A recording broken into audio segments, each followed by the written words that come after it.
Всем hello! Мы опять с вами, и сегодня мы разберем наши 3 слова. Не знаю, почему 3, просто так всегда получается.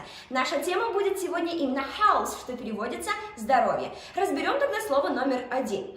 I think that it's hard to breathe. Я думаю, что очень сложно дышать. Наверное, у меня runny nose, что переводится как насморк, либо заложенный нос. Например, he always has a runny nose in autumn. У него всегда насморк осенью, либо у него всегда заложенный нос осенью. Как переводите, как вам нравится.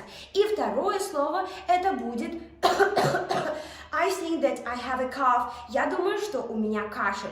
То есть наше слово это будет слово cough, и переводится оно как кашель, либо кашлять. Слово очень универсальное, и вы можете его использовать как существительное и как действие. И наше третье слово Bless you. Thank you very much.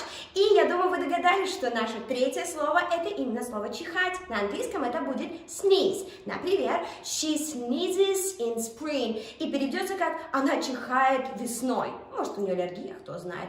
И не забывайте, что после этого мы всегда отвечаем bless you, что на нас переводится конкретно будьте здоровы.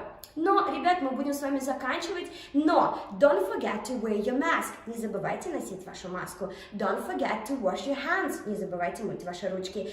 И особенно не забывайте stay at home. Оставаться дома, смотреть наши видосики и подписываться на нас. So, don't worry, be healthy. Не переживайте, а будьте здоровы.